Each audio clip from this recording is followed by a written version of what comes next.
খোপের বিষয়টা একটু অন্যরকম, একটু ডিফিকাল্ট। খাঁচার বিষয়টা সহজ। হ্যাঁ, খোপে পাললে আপনার ছেড়ে পালতে হবে, সময়টা দেখা গেছে আপনার একটু বেশি দিতে হবে শুরুতে, পরবর্তীতে আর সময় দেওয়া লাগে না। আর খাঁচার বিষয়ে ফুল ডিসিপ্লিন থাকে আপনার কবুতর। আপনি আপনার মতো আপনার কবুতরকে আপনি যা বলবেন কবুতর আপনার তাই শুনবে। আপনি একটা কবুতরের থেকে ভালো প্রোডাকশন চাচ্ছেন, সেই প্রোডাকশনের ক্ষেত্রে তার জন্য, তার সুবিধার জন্য কিছু কিছু জিনিস আপনার ইনভেস্ট করতে হবে। এর মধ্যে হচ্ছে খাঁচাটা ইম্পর্টেন্ট একটা বিষয়। ওর কিন্তু এর আগে ডিমটা জমে নাই, সো ওর হয়তো বা কিছুদিন পরে আবার একটা ট্রাই করব, যাতে হচ্ছে ওর ডিমটা এবার জমাতে পারি। হয়তো বা এবার না জমলে এই মেলটাকে এভাবেই রাখতে হবে, কিছু করার নাই, কারণ পছন্দের একটা মেল, রেজাল্টও আছে, ফেলে দেওয়া যাবে না আর কি। হ্যালো এভরিওয়ান, আসসালামু আলাইকুম। যারা নতুন কবুতর পালন করতে যাচ্ছেন তাদের মধ্যে একটা সমস্যা সবসময় মাথায় ঘুরে এবং এই চিন্তাটা সবারই হয়, সেটা হচ্ছে কবুতরের জন্য কেমন ধরনের খাঁচা কিনবো বা কোন সাইজের খাঁচা কিনবো, কোন মাপের খাঁচা কিনবো। এই বিষয়টা আজকে আপনাদের সাথে ডিটেলস আলোচনা করব।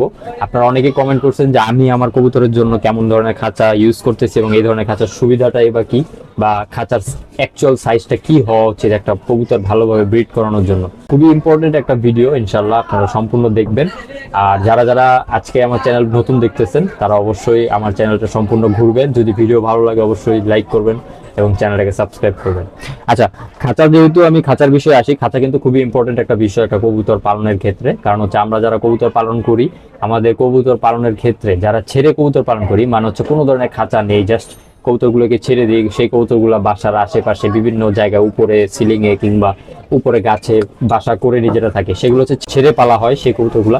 বাট আমরা আমাদের ঢাকা শহরে যে জিনিসটা দেখি, ঢাকা শহরে কিন্তু ম্যাক্সিমাম কবুতরবাজি কিন্তু আপনার হচ্ছে খাঁচাতেই কবুতর পালন করে এবং খাঁচাতেই কবুতর জোড়া দিয়ে সেখান থেকে বাচ্চা কাচ্চা করে। কিন্তু ঢাকার বাইরে অন্যান্য যে ডিস্ট্রিক্টগুলো আছে বা যে জেলাগুলো আছে, সেই জেলাগুলোতে ম্যাক্সিমামই হচ্ছে খাঁচা বাদে অনেকে খোপে কবুতর পালন করে। এখন এটা আপনার পারিপার্শ্বিক অবস্থার উপর ডিপেন্ড করে, কারণ হচ্ছে আপনি আপনার এলাকায় কেমন ধরনের কবুতর পালন করে, সবাই কবুতর কিভাবে থাকতে স্বাচ্ছন্দ্য বোধ করে, সেটার উপরে ডিপেন্ড করে আমরা কিন্তু খাঁচাটা বাছাই করি। আমি ঢাকা শহরের বিষয়টাই বলি। আমরা আমাদের খাঁচাগুলো, যেমন আমি আমার খাঁচাগুলো আপনাদেরকে দেখাই। আমি যদি একটু ক্লোজে এসে দেখাই আপনাদেরকে, এখানে দেখেন আমার খাঁচার যদি সাইজ বলি, আমার খাঁচা এইখান থেকে এই পর্যন্ত আছে হচ্ছে একদম actual 2 feet, that means 24 inch 2 feet আছে। এবং এই সাইড থেকে এই সাইড পর্যন্ত আছে হচ্ছে 1.5 ফিট, মানে হচ্ছে 18 ইঞ্চি। সো এই 24/18 যে খাঁচাগুলো, এই খাঁচাগুলোর বিশেষত্ব হচ্ছে কবুতরগুলো একটা লং স্পেস পায়, মানে আমার কবুতরগুলা একটা লং স্পেস এখানে পাইছে। কিন্তু ম্যাক্সিমাম কবুতরের ক্ষেত্রে আমরা প্রেফার করি হচ্ছে 2 ফিট বা 2 ফিট, মানে হচ্ছে এই সাইডেও 24 ইঞ্চি, এই সাইডেও 24 ইঞ্চি। সো আমি এত বড় খাঁচা আনি না এই কারণে, কারণ আমার জায়গাটা হচ্ছে ছোট এবং আমি লকটা এমন ভাবে করছি প্ল্যান করে, যে কারণে আমি এই খাঁচাগুলোই আনছি। এবং এই কারণে আমার কবুতরের জন্য বেস্ট হচ্ছে এইটাই, হচ্ছে 2 ফিট বাই 24 ইঞ্চি।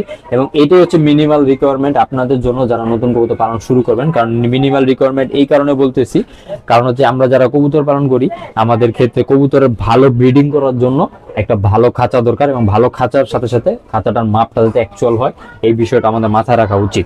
তো সেই ক্ষেত্রে আমাদের সেই ব্যাপারটা হচ্ছে আমাদের কবুতরগুলোর স্বাচ্ছন্দ্যবোধ চিন্তা করতে গেলে কবুতরের বাসস্থানটাও ঠিক রাখতে হবে। হ্যাঁ, আপনি একটা কবুতরের থেকে ভালো প্রোডাকশন চাচ্ছেন, সেই প্রোডাকশনের ক্ষেত্রে তার জন্য, তার সুবিধার জন্য কিছু কিছু জিনিস আপনার ইনভেস্ট করতে হবে। এর মধ্যে হচ্ছে খাঁচাটা ইম্পর্টেন্ট একটা বিষয়।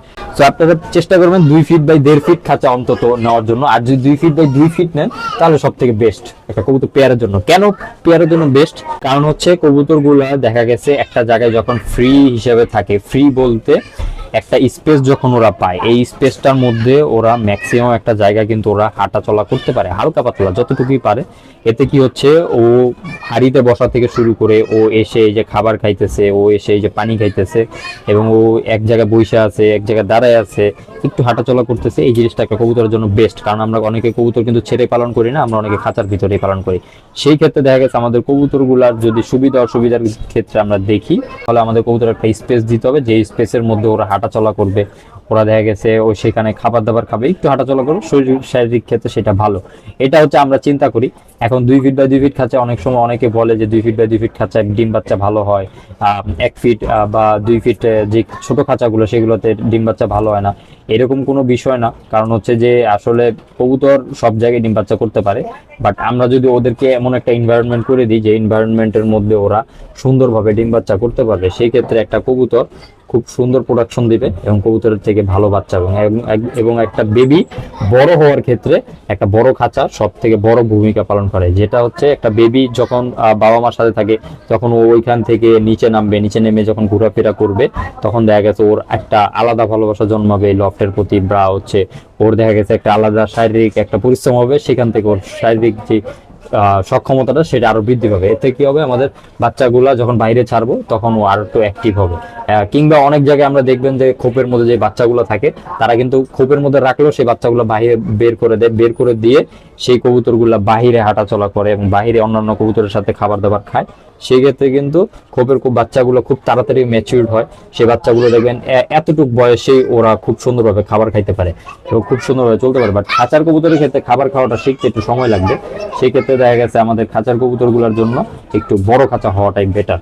এদিকে আমার ছোট বাচ্চাগুলোর আপডেট যদি একটু দিই, আমার ছোট বাচ্চাগুলো কিন্তু আজকে ছাড়া হয়েছিল এবং ওদেরকে বাইরে একটু শরীরচর্চার জন্য ছাড়া হইতেছে, একটু ঘুরতেছে ফিরতেছে। ওই যে সাদা বাচ্চাটা তো মোটামুটি ভালোই হাঁটাচলা করতে পারে।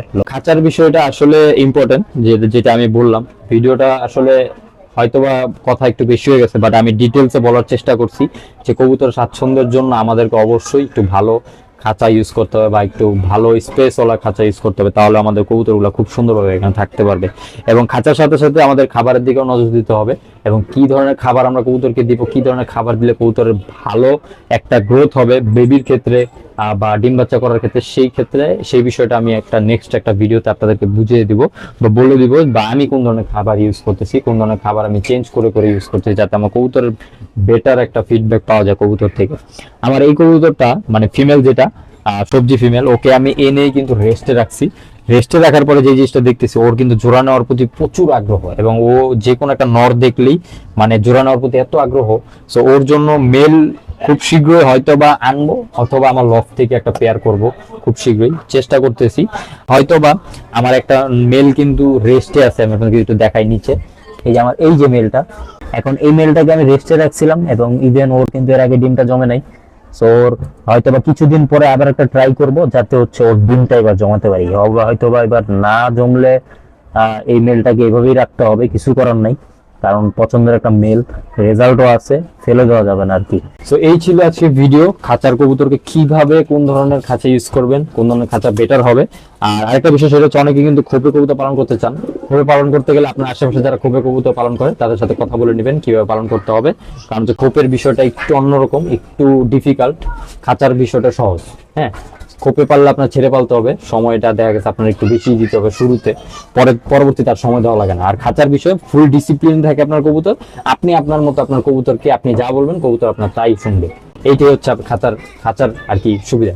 সো যাই হোক, এই ছিল আজকের ভিডিও। আশা করছি ভিডিওটা আপনার খুবই ভালো লাগছে এবং আপনারা যারা কোয়েশ্চেন করেছিলেন আমি কেমন খাঁচা ইউজ করি, আশা করছি আপনার উত্তর পেয়ে গেছেন। সবাই ভালো থাকেন, সুস্থ থাকেন। আজকের মতো ভিডিও শেষ করছি। আসসালামু আলাইকুম।